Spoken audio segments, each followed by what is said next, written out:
chemistry, the third lesson, metals and non-metals. So we already learned about metals and non-metals in the previous classes. So here we are going to learn a little bit more about it, maybe chemical properties, the reactions, and also how we extract the metals and non-metals. That's what we are going to learn. So now, when we talk about metals, what are metals or what are non-metals? Basically, metals and non-metals are nothing but elements. They are elements. Elements, you know very well, they are pure substance. Elements are pure substance. They are made up of same kind of atom. You talk about any element for that matter, whether it is sodium, potassium, or carbon, sulfur, or phosphorus. They are all elements which are made up of same kind of atom. If at all you are talking about carbon, carbon will be made up of carbon atom. If you are talking about potassium, potassium will be made up of only potassium atom. That's why it is called pure substances. So we know at present around 118 elements are present, right? So in our periodic table, we find around 118 elements. And how it is arranged? So we know that it is arranged in a particular way. So how it is arranged? What criteria has been taken into account and the elements are arranged? So you know very well, each element has a particular properties. Each element has a particular property. Okay, so how do they acquire that property? What gives them that particular property? Yes, they get the property. It's because of their atomic number. Each element has a number, atomic number. What is atomic number? You know very well. Atomic number is nothing but the number of protons, right? So atomic number gives them the properties. Each element have different properties because each element will have different atomic number. So you know very well. So if we talk about sodium, sodium has atomic number 11, chlorine has 17, magnesium has 12. Okay, nitrogen has 7, carbon has 6, oxygen is 8, right? So each element has different atomic number. The atomic number will give them the properties, and based on that properties, the elements have been classified into metals and non-metals. So if at all you remember the periodic table, so we know that in the periodic table we have different blocks. We have different blocks which we will be learning later. Okay, so we have S block here. This is P block. This is P block, and this is D block, and we have one block outside, that is F block.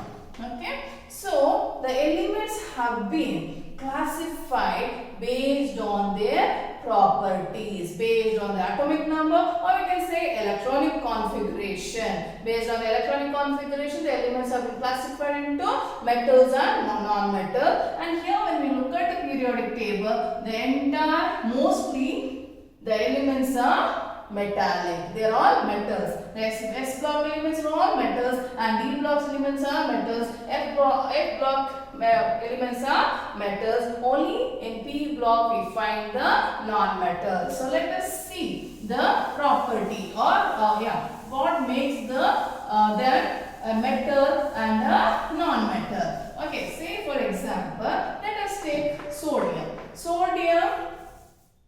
The atomic number of sodium is 11. The atomic number of sodium is 11. So what is the valence electron? So when they put the electronic configuration, we can make out the valence electron. Valence electron is the number of electrons present in the outermost shell. So 1. So it will be giving of that electron. Okay, it will donate that electron and it becomes electropositive. So metals, remember, they are all electropositive. Okay, so let us talk about magnesium. Magnesium atomic number is 12.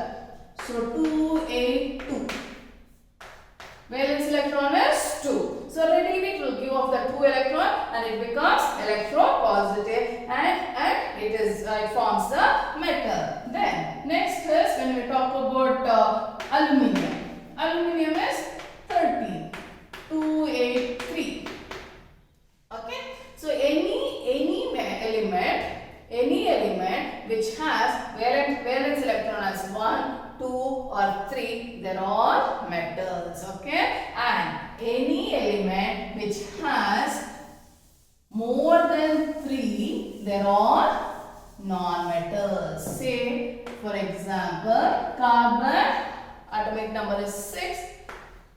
valence electron is 4. Nitrogen is 7, 2 and 5.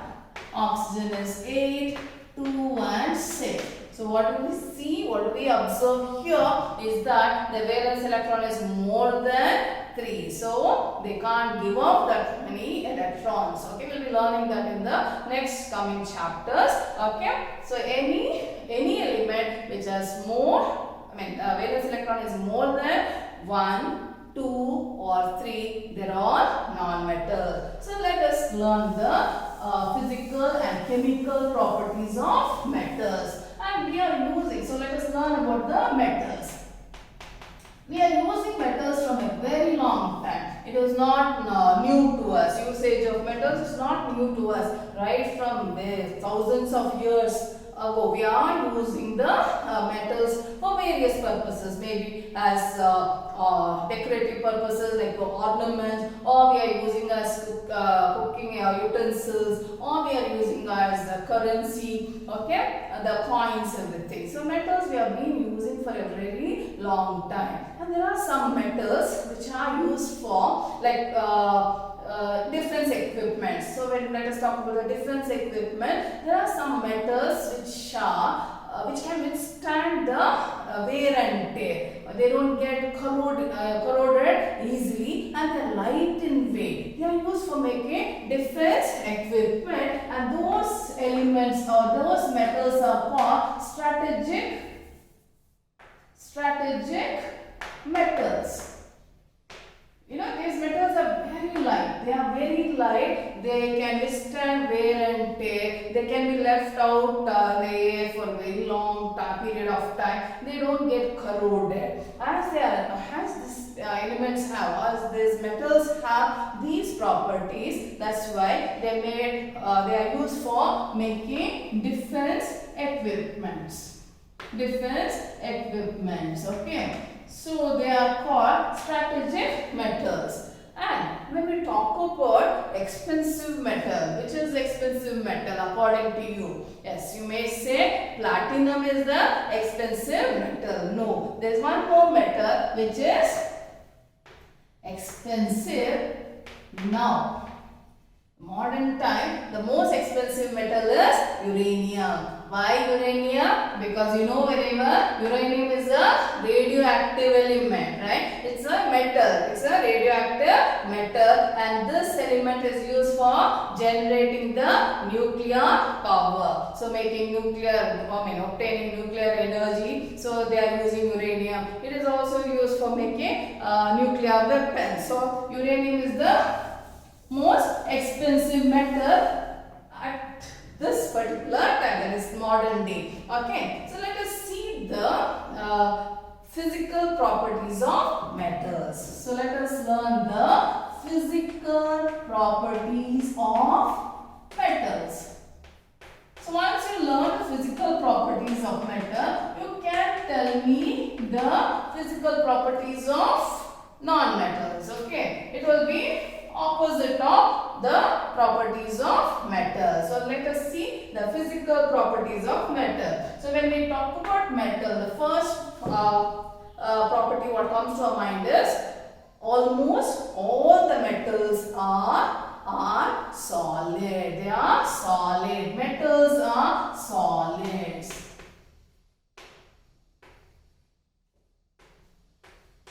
Metals are solid in state.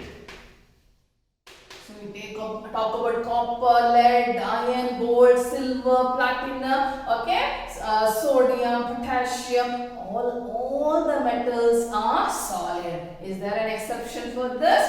Yes, there is an exception. What is the exception? Except mercury. Except mercury, all are solid, right? Mercury, which state it is in? It is a liquid state. Okay, mercury, it is a liquid state. Okay, so what is the next property of metal? Metals are hard. Metals are hard, yes. Metals are hard, right? We know very well. Iron you have seen, copper you have seen. They are all hard metals. So metals are hard. Is there exception? Yes, exceptions are there. Okay, nothing in this world is without exception. Okay, so here when we talk about exception, we have lithium, we have sodium and potassium. Li is lithium. Li is lithium. What is Na? Na is sodium. What is potassium? It is, K is potassium. Even now most of you get confused with the symbol for sodium. The minute we ask you what is the symbol for sodium, you start with S. It is not so, right? The symbol of sodium is Na because it has been taken from the Latin word. Na is natrium. K is kalium. Okay, so that is potassium. So except lithium, sodium and potassium, all are hard. Okay, all the metals are hard in nature. These metals are so soft. These metals are so soft. Okay, they are the softest metal. They can be cut with the help of a knife. You have seen me cutting sodium, right? Using the spatula, I'll cut that sodium, right? So sodium, potassium and lithium, they are the softest metals. Okay, they are the softest metal. So let us go to the next property of metal, the third property. So why do we wear? Why do we wear the gold ornaments? Because they look attractive. Why they look attractive? Because they have the shining property. You know, we have the silverware, right? So during your puja, we keep the silver lamp and everything because they have the shining property, right? So all the metals are lustrous. What is lustrous? Lustrous is they have shining property. Each and every metal in nature, they have this metallic luster. Okay, they come in grey color. Most of the metals are in grey color except for gold, silver and all. Okay, except that most of the metals are greyish in color. Okay, and they all have this luster. They have the shining property. Why do they shine? When the light falls on these metals, the light has an energy package called photons. They absorb that photons and they will reflect. That's why they look shiny, because you know very well they are made up of atoms. Metals are made up of atoms. They absorb that light energy, that is photon, and they reflect. That's why it is shining. Okay, so they have the shining property, that is lustrous. Most of the metals are lustrous. They have metallic. That is when you freshly cut that metals, like you know iron. So you think iron is what shining one? No, when you cut that metal iron, it has a silverish greyish color, right? So that is the metal. In nature, all the metals have metallic shine. They have metallic shine or metallic luster. Okay, so that is the third property. You know the ship. The ship will be made up of the metals, right? How do they build the body of the ship? Okay, how do they build the body of ship? By using various metals, right? How do they do it? How do they make that big sheets of metals, right? You know the property, right? What is that property? Wherein the metals are hammered. They are hammered, and I mean it's very difficult to make them into that thin sheets, right? So you know when you go to when you buy some sweet, or maybe at your house only, after preparing that burfi or that peda and they put that silver works, right? They put that silver paper, right? What is that silver paper? They made it into such thin sheets, right? Okay, and we know the aluminium foil, the tin foil, everything which is used for wrapping the food. So they made it into thin sheet. What is that property called? The property is malleability. The property is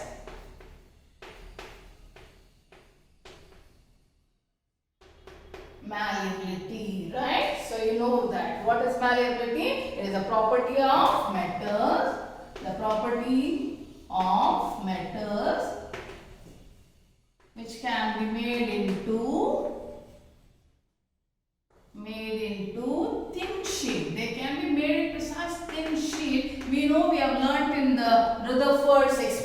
instrument, right? So Rutherford opted for one particular metal. Which is that metal? Gold, right? The gold foil he took. Why? Because we can make a very thin sheet out of gold.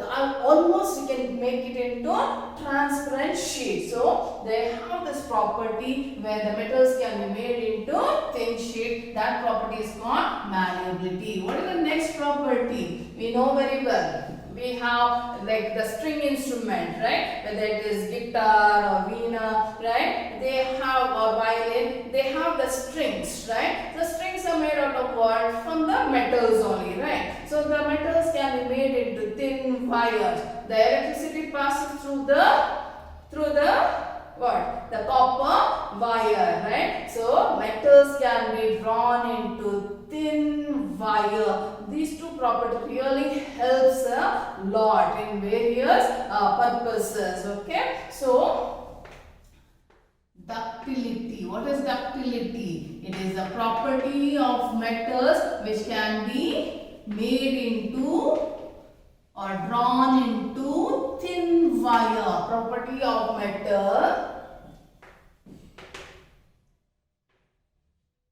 wherein these metals can be drawn into wires. Okay, right? So they can be, from 1 gram of gold you can make such long thread, okay, long wire. Okay, so ductility and malleability really helps us in various uses, right? That's why I told you, for building the ship, right, we have to make it into thin sheets. At home also we have made several equipments for all this thing. These two properties will help. Okay, so next is metals are good conductor of heat and electricity. We know that, right? Metals are good conductor of heat and electricity.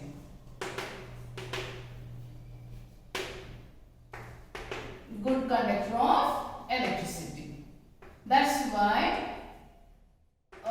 we have this copper bottom vessels, right? Cooking vessel, right? We should really opt for copper bottom vessels because copper is a very good conductor of heat.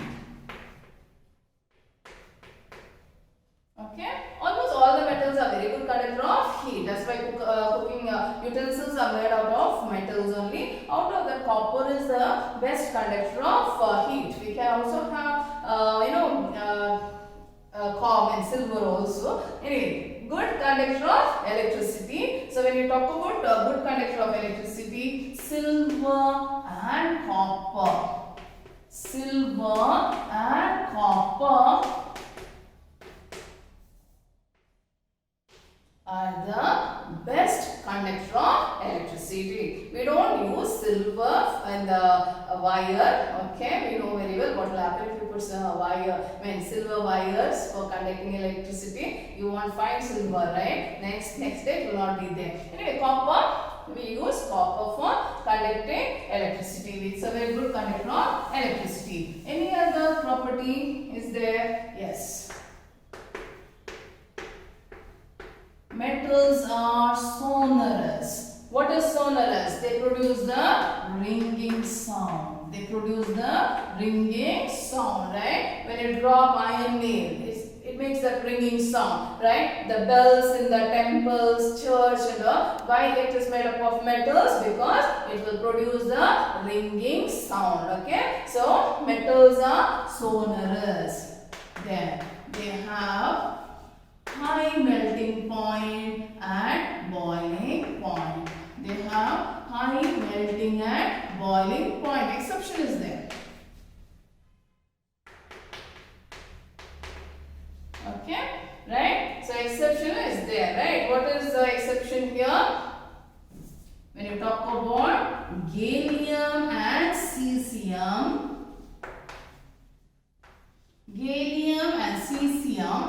these two are metals. It is solid at room temperature. When you take this gallium and cesium and keep it on your hand, on the palm, right? the heat with our own body heat, with that heat only it will start melting. Okay, so that's about the physical properties of metals. Can you now tell me what are the physical properties of non-metals? So let me put two columns. Okay, let me write here metals and non-metals.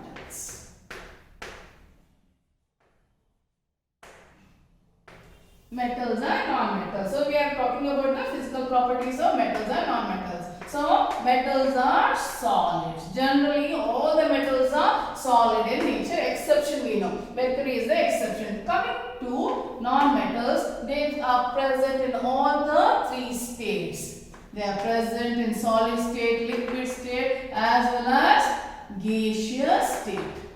They are present in all the three states, solid state, liquid state as well as gaseous state. Okay. So next one. Metals are hard. Exception we know. Okay. Which are the exception for metals? Which are soft, lithium, potassium and sodium. They are the softest metal. And here when it comes to the non-metal, generally they are all soft. Generally, they are all soft. Even the solid non-metals,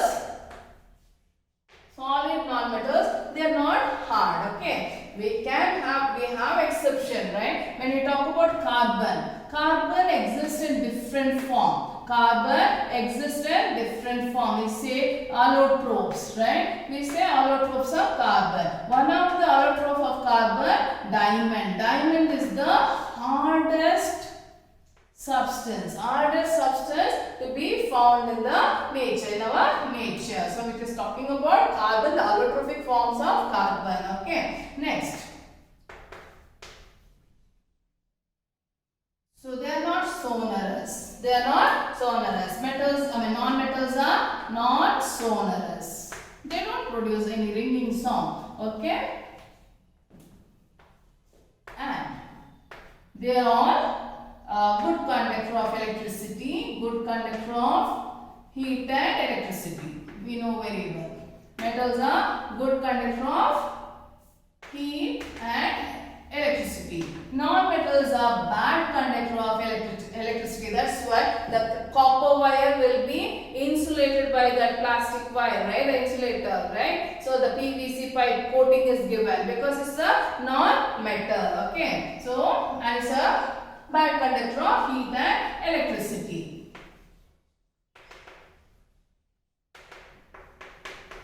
Bad conductor of heat and electricity. Non-metals are bad conductor of heat and electricity. Exceptions are there. So we just told, I just told you about the allotrophic forms of carbon. So you know graphite. Graphite is a very good conductor of heat and electricity. Okay, right? Next one. Metals, I told you, they are sonorous. They are lustrous. I'm sorry. So metals, I told you, they are lustrous. Non-metals are non-lustrous. They don't have this shining property. Non-metals are not lustrous. Again, we have exception. Okay. So again, when we talk about allotrophic form of carbon, diamond, it has the lustrous property. Other than that, even we have iodine. Iodine is lustrous. Okay. Even graphite also, it is lustrous. Okay. Then these have high melting point and boiling point. Metals have high melting point and boiling point, and here they have a low melting point and boiling point. Okay, I hope you understood the physical properties of metals and non-metals. Next we'll be learning the chemical properties of metals and non-metals.